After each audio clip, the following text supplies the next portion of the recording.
They say you never really know someone until money gets involved. I learned that lesson the hard way sitting in a lawyer's office, watching my two sisters smile like they'd just won the lottery. Because, well, they basically had, "My name is Marcus."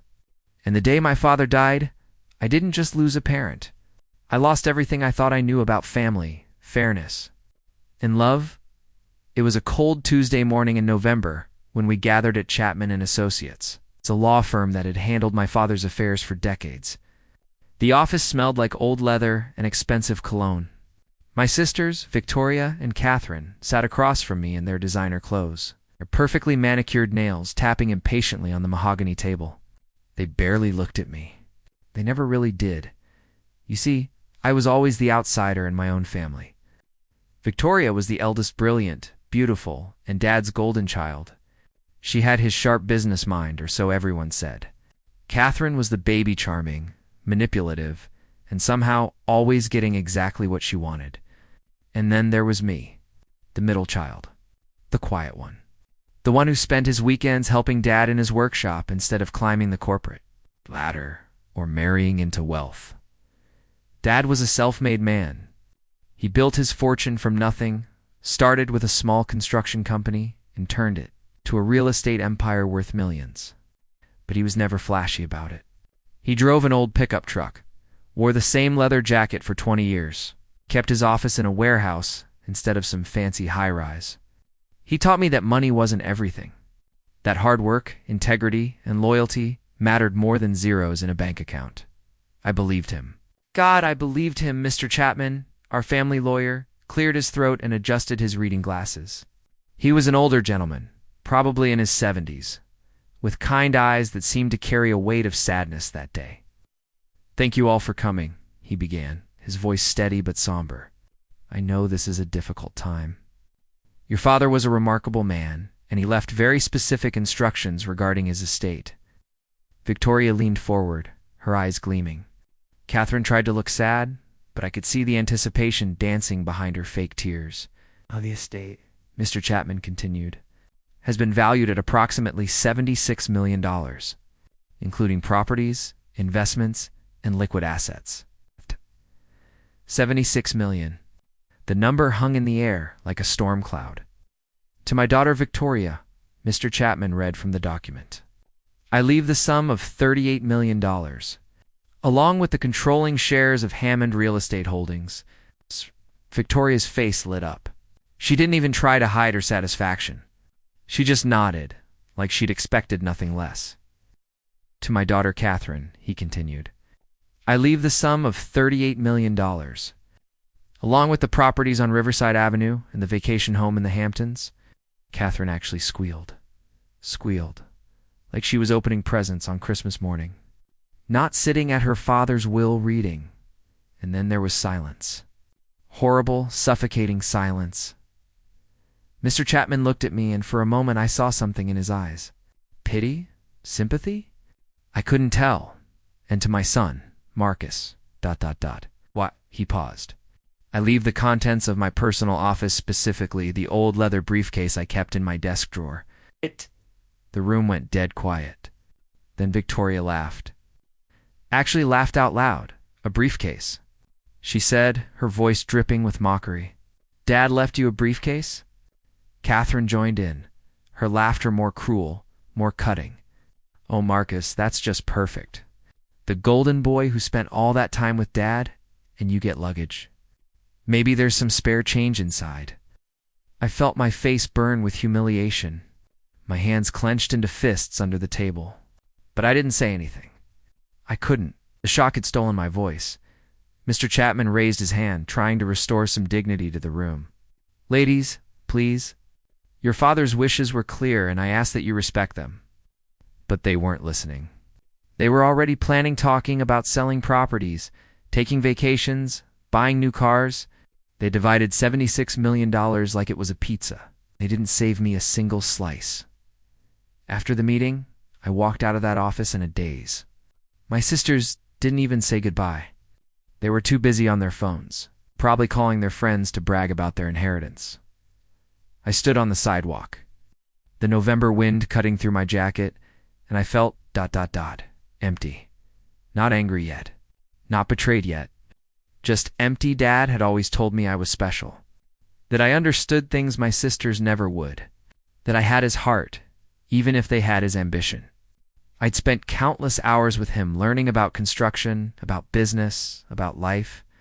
When he got sick, I was the one who sat by his hospital bed. I was the one who held his hand when he was too weak to speak.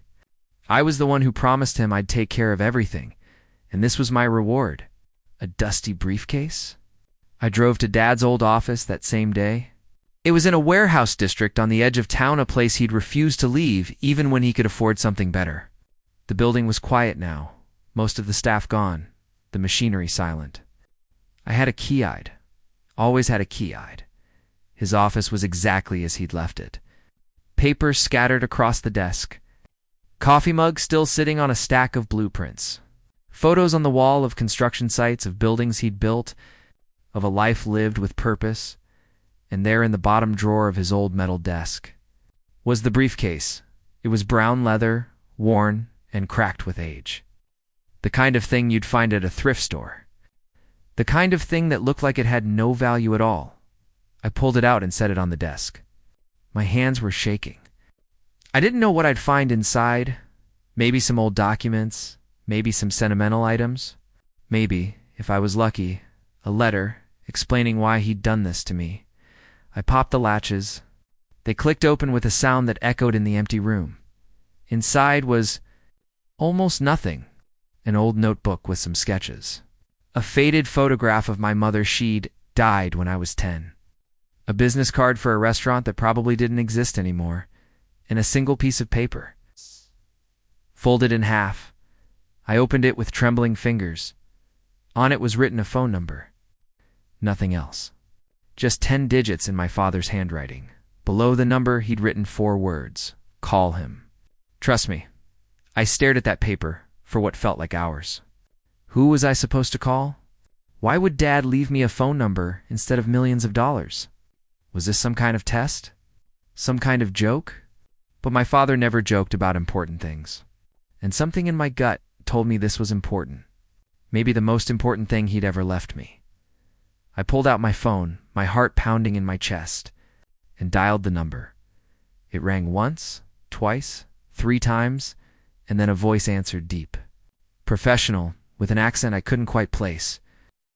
Mr. Hammond, the voice said, like he'd been expecting my call. Your father told me you'd reach out eventually.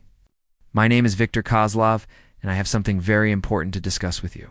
Something your father wanted you to know. My blood ran cold. Who are you? What is this about? There was a pause on the other end. Then Victor spoke again, and his words changed everything. Mr. Hammond, I'm calling from Geneva. I'm the executor of your father's international holdings. The 76 million your sisters just inherited? That was. How do I put this? Pocket change. Your father's real estate empire, the one he built quietly over the last 30 years. It's worth $1.2 billion. And he left every single penny of it to you. I nearly dropped my phone. The room started spinning, and I had to grab the edge of Dad's desk to steady myself. I'm sorry. What did you just say? Victor Kozlov's voice remained calm, almost amused. Your father was a very careful man, Mr. Hammond. What he showed the world was only a fraction of what he built. The real empire, the one that spans 12 countries, includes holdings in commercial real estate, industrial properties, and technology investments that was kept completely separate. Legal, documented, but invisible to everyone except those who needed to know. I collapsed into Dad's old office chair, my mind reeling. $1.2 billion? 1.23, to be precise, Victor corrected. And growing. Your father made some very intelligent investments in emerging markets over the years. He was quite brilliant, actually. I had the honor of working with him for over 20 years. Why? I managed to ask. Why hide it? Why let everyone think because your father was testing them? Victor interrupted gently. He told me many times he wanted to see who his children really were when they thought the money was split. He wanted to know who would be grateful, who would be greedy, and who would stay humble. My sisters' faces flashed in my mind, their laughter, their mockery, the way they'd dismissed me like I was nothing. Your sisters, Victor continued, as if reading my thoughts, received exactly what your father thought they deserved. He knew them well. He knew they'd see 38 million as a prize to be spent, not a responsibility to be honored. But you, Marcus, he always said you were different. He said you were the only one who understood what he was really building. Not just wealth, but legacy. I felt tears burning in my eyes, not from sadness, but from something else. Vindication. Relief. Love. There's more, Victor said. Your father left detailed instructions. The briefcase that wasn't just about the phone number. Did you check the lining? I fumbled with the briefcase, my hands shaking. I felt along the interior, and my fingers caught on something, a small tear in the fabric. I pulled, and the lining came away to reveal a hidden compartment. Inside were documents, dozens of them. Deeds to properties I'd never heard of, investment portfolios, bank account information, letters of authorization, and a handwritten letter from my father. I opened it, and his familiar scrawl filled my vision. Marcus, if you're reading this, then I'm gone. And you're probably feeling confused, maybe even betrayed. But I need you to understand something. I never loved you less than your sisters. I loved you more, because you never needed me to prove it with money. You proved your love by being there, by learning, by caring. Victoria and Catherine, they're my daughters, and I love them. But they see the world in dollars and cents. You see it in foundations and structures, things built to last. That's why everything real goes to you. Not to punish them, but to protect what I've built. Victor will help you. Trust him the way I did. And remember, wealth isn't about what you have. It's about what you build for others. Make me proud, son. Dad, I couldn't hold back the tears anymore. They came in waves, and I sat there in that empty office, clutching my father's letter, finally understanding. He hadn't forgotten me. He'd chosen me. Over the next 2 weeks, Victor walked me through everything. My father had properties in London, Dubai, Singapore, New York, Los Angeles. He owned commercial buildings, industrial warehouses, technology startups that were about to go public. He had investments in green energy and medical research, and infrastructure projects that would define the next decade, and it was all mine. But Victor also warned me. Your sisters don't know about this yet? Your father wanted you to have time to understand everything before they found out. But they will find out, Marcus. And when they do, things will get very complicated. He was right about that. I spent those 2 weeks learning, planning, and preparing. I met with lawyers, accountants, and investment advisors. I learned about LLCs, about offshore holdings, about tax structures, and fiduciary responsibilities. It was overwhelming, but with every meeting, I felt my father's presence, like he was guiding me, teaching me one last lesson, and then I made a decision. A decision that would change everything. I wasn't going to hide my inheritance. I wasn't going to quietly manage my billions while my sisters lived in ignorance, because my father had taught me something else too, that truth, no matter how painful, was better than comfortable lies. But I also wasn't going to just tell them no. If they wanted to know the truth, they'd have to see it for themselves. They'd have to feel what I felt sitting in that lawyer's office. Thinking I'd been forgotten, I called Mr. Chapman and asked him to arrange another meeting. A follow-up discussion regarding the estate, I told him. He seemed confused but agreed. The meeting was set for 2 weeks after the original will reading. Same office, same mahogany table, same leather chairs. But this time, everything would be different. My sisters showed up late, of course. Victoria was on her phone the entire time, probably making some business deal with her new millions. Catherine was complaining about the traffic, about the inconvenience, about how she had shopping plans that afternoon. They barely acknowledged me. Catherine actually said, "Oh, you're still here? I thought you'd be at a yard sale trying to get value out of that briefcase." Victoria smirked. I just smiled. A calm, knowing smile that made Victoria's eyes narrow suspiciously. Mr. Chapman entered the room. followed by 3 other people lawyers from a different firm, the kind that specialized in international law and high net worth estates. "Thank you for coming," Mr. Chapman began. "There's been a development regarding your father's estate. Information that has recently come to light." Victoria set down her phone.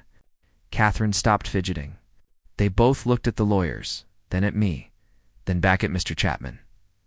"What development?" Victoria demanded.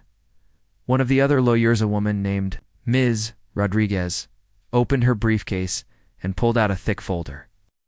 "It appears," she said carefully, "that the estate we discussed 2 weeks ago represented only a portion of your father's holdings. There were additional assets held in separate legal structures, international trusts, and private investment vehicles." Catherine leaned forward. "Additional assets? How much are we talking about?" Ms. Rodriguez glanced at me. I nodded. "Approximately $1.2 billion, she said flatly. The room went silent. Victoria's face went pale. Catherine's mouth literally fell open. $1.2 billion. Victoria repeated, like the words didn't make sense. "Where? How? Why weren't we told?" "Because," Mr. Chapman said quietly, "these assets were specifically designated for Marcus. Your father created these holdings separately, and they were always intended to go to him alone." I watched my sisters' faces transform from shock to confusion to something darker, something ugly. "It's impossible," Victoria hissed. "Dad wouldn't do that. He wouldn't give everything to him." Catherine looked at me like she was seeing me for the first time. "You knew about this? You knew, and you let us think?" "I didn't know," I interrupted, my voice calm but firm. "Not until I called the number Dad left in that dusty briefcase you both laughed at, the one you thought was worthless." The irony hit them like a freight train. I could see it in their eyes, the memory of their mockery, their laughter, their cruelty. "This has to be a mistake," Victoria said, standing up abruptly. "I want these documents verified. I want independent audits." "I want everything has already been verified," Ms. Rodriguez said smoothly. "Multiple law firms, 3 different countries, completely legitimate and legal. Your father planned this for years." Catherine started crying. Not sad tears, angry tears. "This isn't fair. We're his daughters too. You deserved exactly what he gave you," I said quietly. The words came out calmer than I felt. $38 million each? Most people would be grateful for that. Most people would say thank you. "Thank you," Victoria spat. "While you get billions? While you become the person Dad trusted to carry on his legacy," I finished. Yes, the meeting dissolved into chaos after that. Victoria threatened legal action. Catherine begged me to share it, to be fair, to remember that we were family. They said everything except the one thing that might have actually mattered. They never said they were. Sorry, not for the laughter. Not for the mockery. Not for treating me like I was worthless. I left that office with my head held high. My father's briefcase in my hand and a clarity I'd never felt before. My sisters had shown me exactly who they were, and now they'd have to live with the consequences. You'd think that $38 million would be enough for anyone to live comfortably for the rest of their lives. You'd think that kind of money would bring happiness, security, peace of mind. You'd be wrong.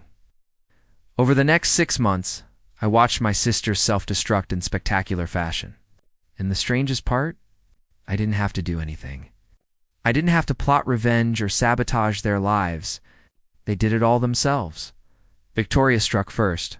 Within weeks of the will reading, she decided she was going to prove herself. She was going to show everyone, show me, show Dad's memory, show the world that she was the brilliant businesswoman everyone thought she was.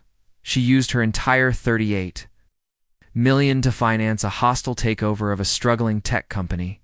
She'd read about it in some business magazine, a company with potential that just needed visionary leadership. She bought controlling shares, fired the executive team, and installed herself as CEO. I heard about it through mutual acquaintances. I heard how she swept into that company like a hurricane, making changes without understanding the business, alienating the talented people who'd kept it afloat. chasing quarterly profits instead of building sustainable growth. She lasted 4 months. The company collapsed. The technology they'd been developing, something about renewable energy storage, was abandoned. Investors sued. Partners walked away. And Victoria's $38 million? Gone. Burned through in legal fees, bad decisions, and arrogance. I got a phone call from her one night. She was crying, actually crying, something I'd never heard before. "Marcus," she sobbed, "I need help. I made mistakes. I need a loan, just to get back on my feet. You're my brother. Family is supposed to help family." I listened to her cry for a full minute before I spoke. "You're right," I said calmly. "Family is supposed to help family. Like when I needed support at the will reading and you laughed at me. Like when I was mourning Dad and you were celebrating your inheritance. That kind of family help." She went silent. "Victoria, I'll tell you what I told Dad's lawyers. I'm not here to save people from themselves. You had $38 million. You could have invested it wisely, lived comfortably, done some good in the world. Instead, you tried to prove something that didn't need proving. That's not my problem to fix."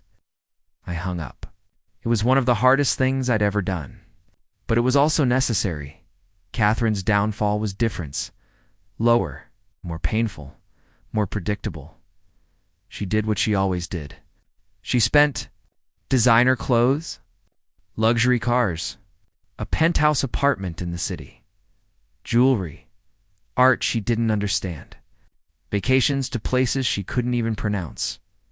She became Instagram famous for about 3 months, posting pictures of her lavish lifestyle, humble bragging about her blessing, attracting the worst kind of attention: scammers, gold diggers, investment opportunities that were just dressed up cons.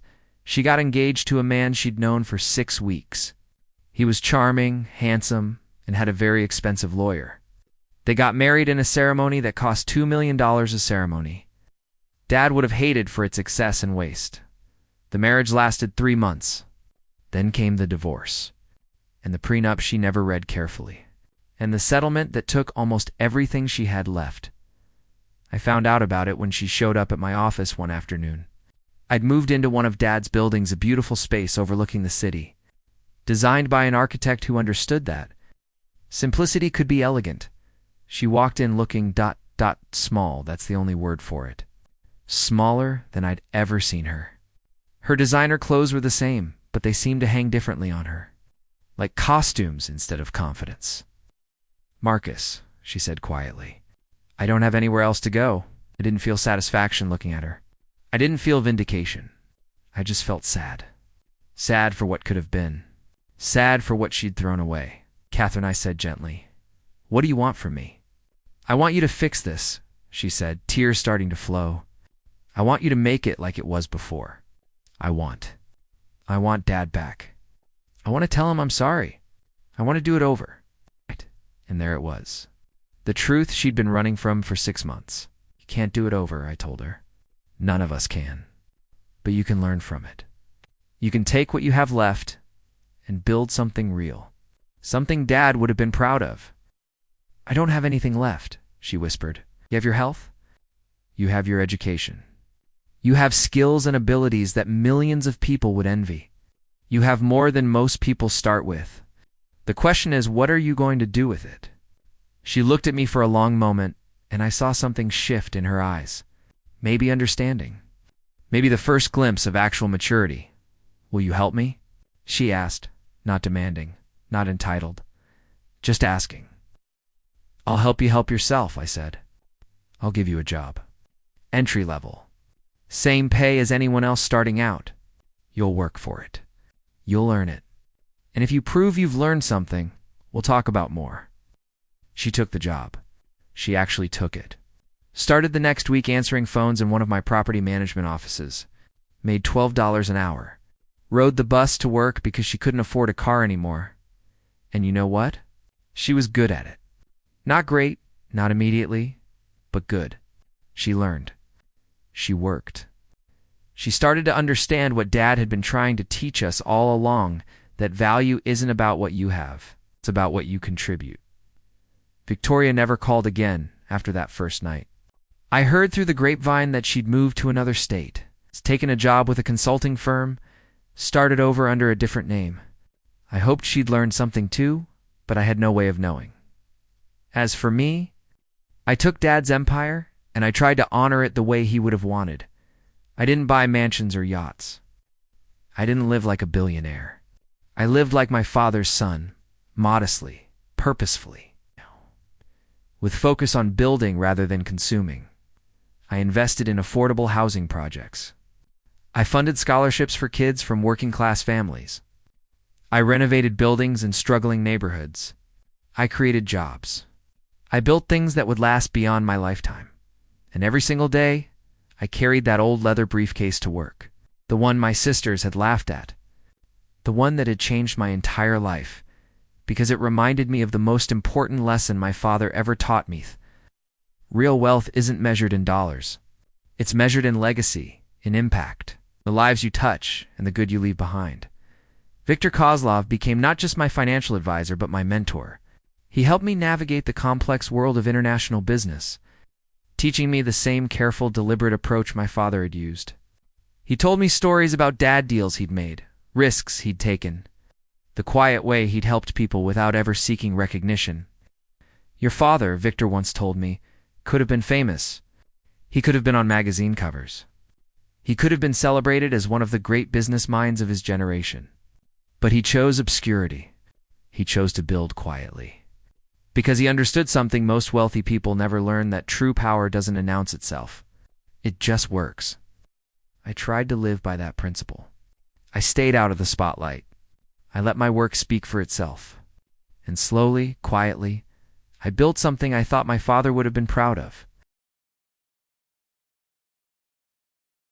2 years after Dad's death, I received a package in the mail. It was from Mr. Chapman, the family lawyer, and it contained a letter with very specific instructions to be delivered to Marcus Hammond exactly 2 years after Daniel Hammond's passing. I opened it in my office late one evening, the city lights twinkling below, and I immediately recognized my father's handwriting, slightly shaky, written during his final days, but unmistakably his. Dear Marcus, if you're reading this, 2 years have passed since I left you. 2 years where you've had to navigate my decisions, face your sister's reactions, and figure out who you really are when everything changes. I'm writing this letter because I owe you an explanation. Not because you've demanded one you never would, but because you deserve to understand. Not I did what I did. I loved all 3 of my children. That's the first thing you need to know. Victoria, Catherine, and you're all pieces of my heart. But love doesn't mean treating everyone the same. It means giving each person what they need, not what they want. Victoria was always brilliant, Marcus. Sharp as a blade, ambitious, hungry for success. But she was also fragile in ways she'd never admit. She needed to be seen, to be recognized, to be told she was special. Your mother and I probably made mistakes that gave her too much praise, too much attention.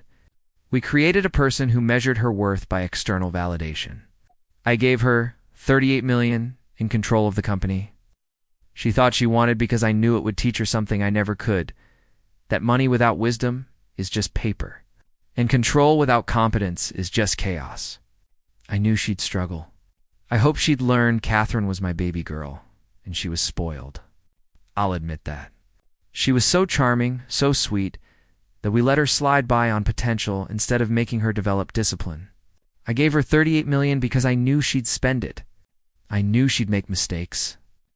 And I knew that maybe, just maybe, hitting bottom would finally force her to climb. But you, Marcus, ... You were different from the day you were born.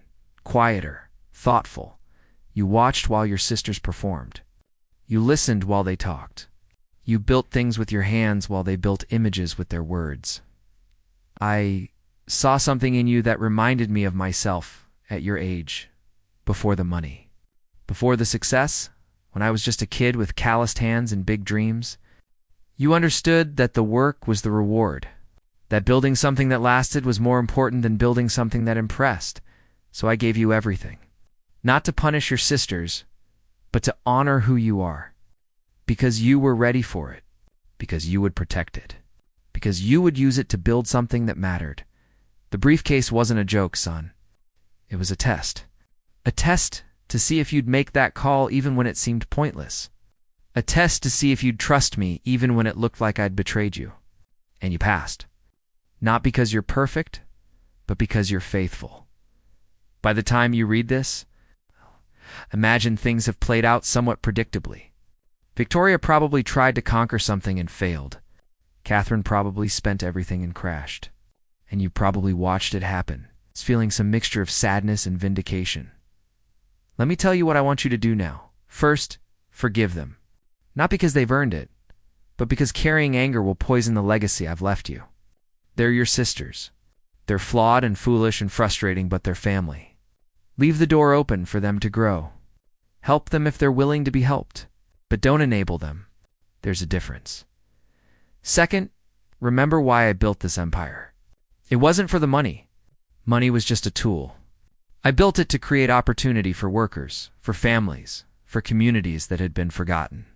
Every building I constructed, I thought about the people who'd work inside it. Every investment I made, I thought about the jobs it would create. I want you to do the same. Build with purpose, not just profit. Third, live your life, Marcus. Don't become so consumed with managing wealth that you forget to have joy. Fall in love. Travel. Make mistakes. Build a family of your own. The money should serve your life, not define it. And finally, know this. I'm proud of you. I was always proud of you. Not because of anything you achieved or any inheritance I left you. I was proud because you showed up. You cared. You learned. You became a man of character when it would have been easier to become a man of ego. The world is going to see you differently now. You're going to be courted, flattered, manipulated. People will want things from you. They'll pretend to be your friend. They'll tell you what you want to hear.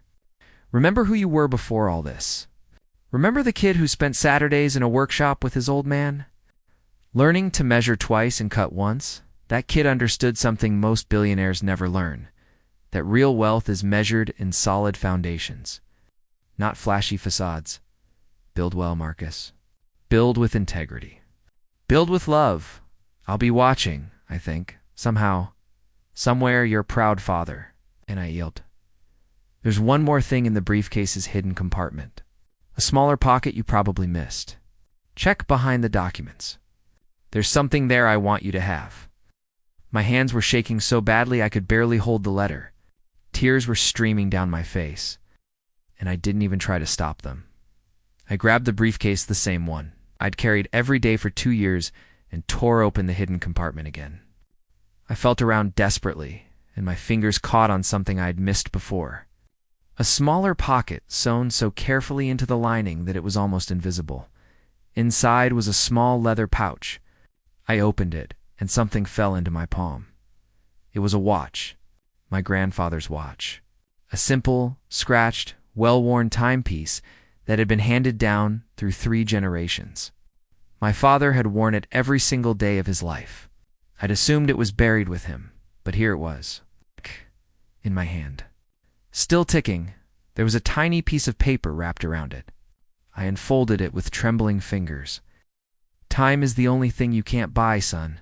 Spend it wisely. Dad, I sat there in my office holding my father's watch, just reading his letter over and over, and I felt something shift inside me. The last piece of grief I'd been carrying, the last whisper of, did he really love me? Finally, completely disappeared. He had loved me, more than I'd ever understood, and he'd trusted me with everything because he knew I'd honor it.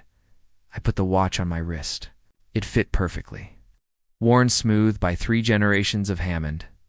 Men who'd built things with their hands and their hearts, and I made a promise to my father, to myself, to the legacy I'd been given, that I would be worthy of this trust, that I would build something that lasted, something that mattered, not for revenge, not to prove anything to my sisters or anyone else, but because it was the right thing to do.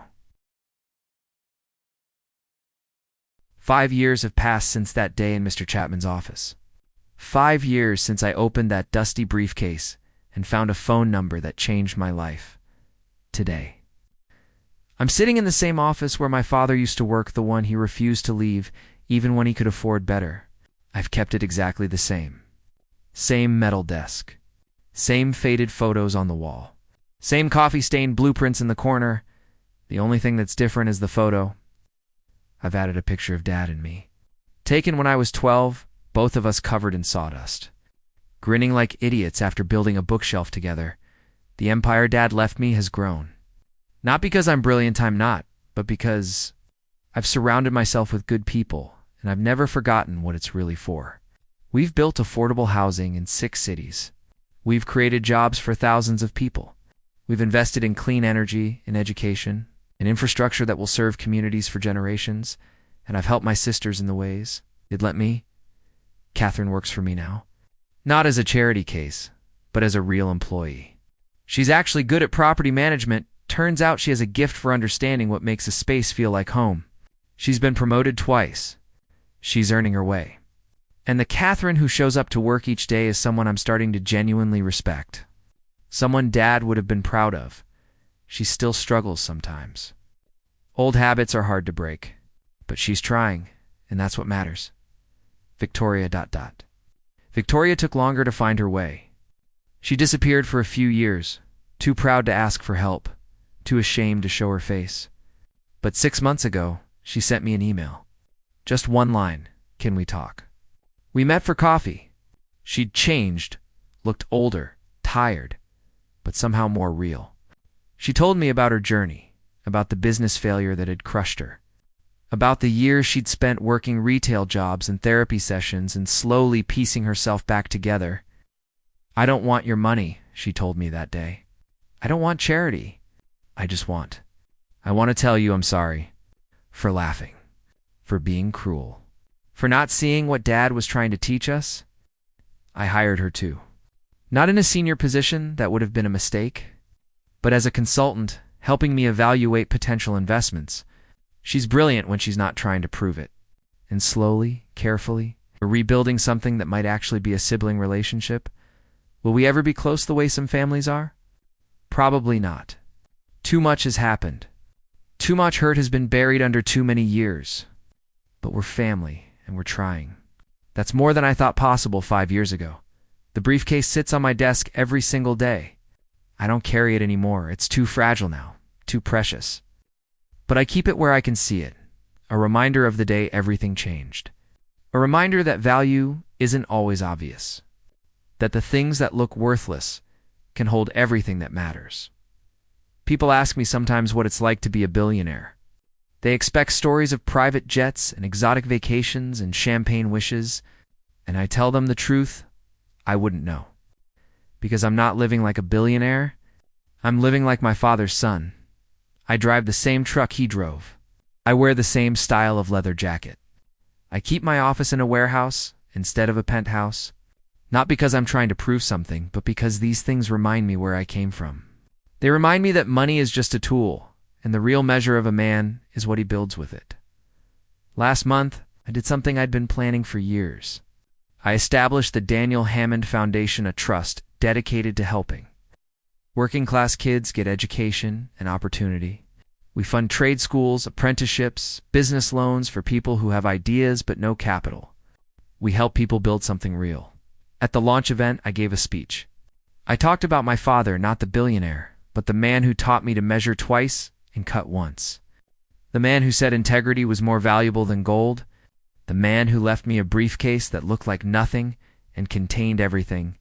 And I talked about my sisters. Not to shame them, but to be honest about our journey. Victoria was there, sitting in the front row, tears streaming down her face. Catherine was there too, holding the hand of the boyfriend she'd been dating for 2 years, a teacher, modest and kind.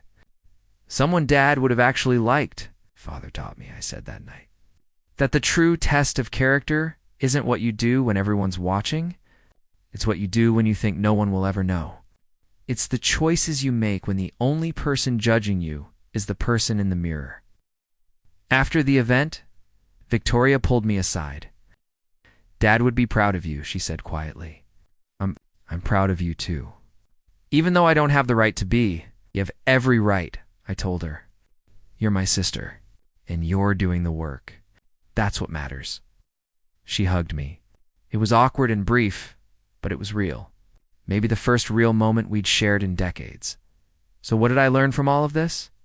What's the lesson in a story about betrayal, inheritance, and family dysfunction? I learned that money reveals who people already are. It doesn't change them, it just amplifies whatever was already inside. My sisters were already chasing validation and comfort. The inheritance just gave them the means to chase it faster. I was already searching for purpose and meaning. The inheritance just gave me the tools to build it. I learned that the best revenge isn't destruction. I could have used my wealth to hurt my sisters, to prove my superiority, to make them suffer. But what would that have accomplished? It wouldn't have honored my father. It wouldn't have built anything lasting. Revenge that destroys leaves nothing behind but ashes. Revenge that builds, that shows people a better way through example, creates something that outlasts the pain. I learned that family is complicated. It's messy and sometimes unbearably painful. But it's also worth fighting for. Not by enabling bad behavior or accepting abuse, but by leaving the door open for growth. By setting boundaries and maintaining standards, while still offering grace when people are genuinely willing to change. And most importantly, I learned that legacy isn't about what you leave behind when you die. It's about what you build while you're alive. The lives you touch. The opportunities you create. The example you set. My father didn't leave me $1 billion because he loved me more than my sisters. He left it because he trusted me to turn wealth into purpose. To take money and make it mean something. Every day I put on his watch, the one that's been ticking through 3 generations of Ham and Men, I'm reminded that time is the only currency that really matters.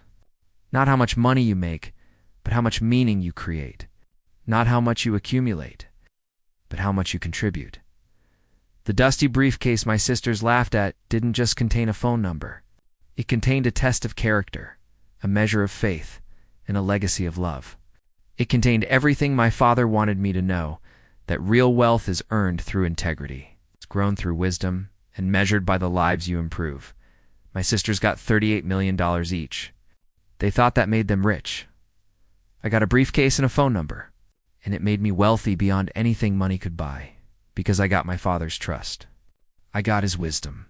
I got his legacy, and I got the chance to build something that would make him proud. That's the real inheritance. That's what actually matters. And that dusty old briefcase. It sits on my desk every single day, reminding me that sometimes the greatest gifts come in the smallest packages. That value isn't always obvious. That love shows itself not in grand gestures, but in thoughtful preparation. My father knew exactly what he was doing. He gave each of his children precisely what they needed to become who they were meant to be. My sisters needed humility. I needed trust. And in the end, we all got exactly what we required, Evan. If it took us years to understand it, that's not revenge. That's not betrayal. That's just a father who loved his children enough to give them the hard gifts instead of the easy ones. That's legacy. In the end, this story isn't about money. It's about values. It's about the difference between price and worth, between inheritance and legacy, between having wealth and being wealthy. My father could have split everything equally. He could have avoided conflict, kept peace, made everyone temporarily happy. But he chose the harder path, the path of honest love that challenges rather than comforts. He gave my sisters enough rope to either climb higher or hang themselves. He gave me enough weight to either build with or be crushed by. And in doing so, he taught us the most valuable lesson of all. That who you are when you have nothing is exactly who you'll be when you have everything. Money just makes it louder. So if you ever find yourself receiving something that looks worthless, a dusty briefcase, it's an old watch, a cryptic note, don't dismiss it. Don't laugh at it. Don't assume you know its value. Sometimes the greatest treasures look like trash. Sometimes the most profound gifts require work to unwrap. Sometimes love speaks in riddles because truth is too important to be handed over easily. Open the briefcase. Make the call. Do the work. You might just discover that what looked like nothing was actually everything.